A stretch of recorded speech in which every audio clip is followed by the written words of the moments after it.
Hey everyone, and welcome to another cast by HD Phoenix. It has been a long time since I have posted. I've been in China, in Shenzhen, this entire week, and I came back and I was like, okay, what games can I cast? All the best to Glade. I know he's playing in some live LAN event right now, and I'm PMing some other high-profile players to see if I can get their replays. But for now, I really wanted to showcase this match. This was back in the Psystorm. Now, I know this is a week and a half ago. Maybe someone else has casted this game, but I checked the other streamers. I don't think so.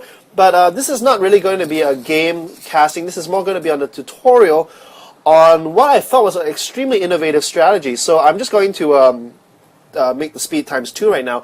And what you're going to see is a very standard opening from both players. They're going to go 14 gas, 14 pool, or 14 pool, 14 gas, something along that variation. Then what Zerg likes to do right now is because of the Roach.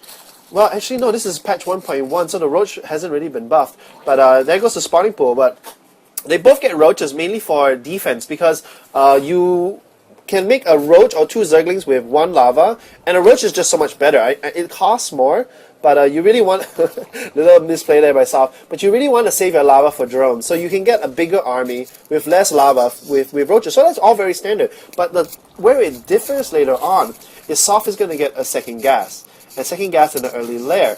And usually, what a player would do with that early gas is they're going to go some kind of either Roach speed, or they might get mutas. But what Soft did was he spent 400 gas on 4 Overseers, and he was able to corrupt Glade's lair. So we're going to go look at the timing of that. So it's a little early still, but what he did was, I'm going to select all 4 Overseers, is 4 Overseers alternating, putting corruption on the hatchery, did so much economic damage. Because think about it, if you ever spend that 400 gas on 4 mutas, 4 mutas is going to be counted very easily by either 2 queens or mutas by the opponent or some hydras. But if you get 4 overseers and you corrupt the hatchery, or in this case you corrupt the lair, then you're going to block a lot of lava. Okay, I'm going to slow it down here. So we have these 2 overseers.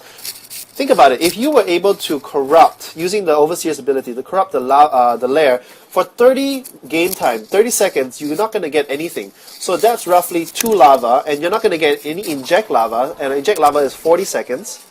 Right here, 40 seconds. So if you stop it for 30 seconds, it's like you're blocking 3 more lava. So for every single corruption you do, you block 5 lava. Can you imagine how much that hurts? I'm not going to pull up the production tab. I'm going to pull up the armies tab. So right now there are 34 food. And there we go, we have 3 overseers. This guy has 70 energy, this 70 energy. So they're almost ready to corrupt. So here comes the first overseer, right here. And right now there's eggs spawning. Notice the timing of the eggs, they're halfway done.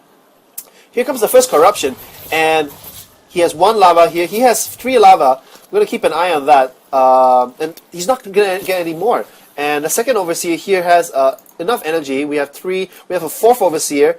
This guy has 88 energy. He is going to come in here to get 1 more overseer, 1 more corruption. And look at the timing of that. Just as it's about to finish, you corrupt again. And he still has these 3 lava. Now he's used up 2. He has 1 lava left. Looking at these overseers, this guy has 78 energy. This guy has 59. But look at the first overseer. He's already back at 30 energy. So he's recovering energy pretty quickly. And Glade, to respond, has thrown on a Spore Crawler, because he can't really afford to get... You see, these eggs are still only halfway done. Here comes another overseer, and again is going to deny. He's still down to this 1 lava. 1 more lava has spawned, but remember, 3 corruptions later, and all he got was 1 lava. So you stop 3 corruptions, you basically stop 5 lava each. You stop 15 lavas. It's like those 4 mutas killed 15 drones. Essentially, that's what he's done. I don't quite agree with Soft, because right now Soft is just making a whole bunch of army, which he doesn't really need to. Actually, if he just macroed up and went really heavy on the drones, got an expansion, he would be so economically ahead. Because looking at the army counts, we have a 4th corruption coming down. Looking at the army count, he is 20 food ahead, and Glade is still on the original lava. Glade knows there's a push, so he's basically spending all his lava on roaches. And he is going to get some spines. He has layers, so this Overlord is going to come over here and spew creep. But we have yet again another corruption. So Glade throughout maybe this 4 minutes or so. Where's the last overseer? We have 9 energy, 38, 62, 43. And on the army count, 39 versus 61. And Yeah, here comes Glade with a good defense. Glade eventually is going to lose this game because of this such a early economic harass. But once again, one more corruption coming in, and this must be so frustrating for Glade because those eggs were actually popping in mid-animation, and then they got corrupted. So these lava are hanging out in the air somewhere here, and once that corruption done, they are going to fall down. But right now, look at that discrepancy, 66 over 47. Now, I just want to say that looking at Glade's army, he doesn't really have very much. If Soft got this hatchery much earlier and all these units were drones, he would have, I think, at least 40 harvesters right here, 40, 50 harvesters, and he'll be so economically ahead, all for the price of 400 gas. It's so annoying. Like, look, none of these overseers have died. This guy has enough energy. This guy, yeah, and this guy has one more corruption coming in, and what can Glade do? Like, think about it. How much economic harass has it done? So now, I was thinking about it over when I was in China, and this is actually a really strong strat. But unfortunately, the thing with this strat is it's kind of like Reapers on Terran. It is very strong if you don't have the counter, but once you have a counter, it's not that strong anymore. And the proper counter to that is getting an in-base hatchery. You're not going to have any lava, so you're going to not want to spend your extra minerals on drones. You want to get some of them for army so you can defend the inevitable push. Just get enough just to hold off the choke. But get an in-base hatchery. And this in-base hatchery is going to produce lava for you. If you notice these overseers, they are very light on the energy. Like, they just have enough. 4 overseers is just enough energy to completely lock down one hatchery. If you get a second one, you'll be fine. Your queen can inject both, and then you're going to have enough.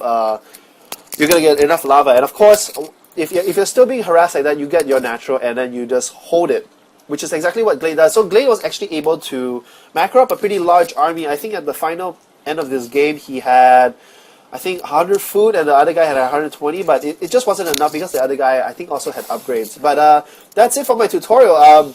It is a very simple build because basically you play one base muta. You essentially get 1 gas, you get 2 gas, but instead of getting a Hydroden or a Spire, you get 4 overseers.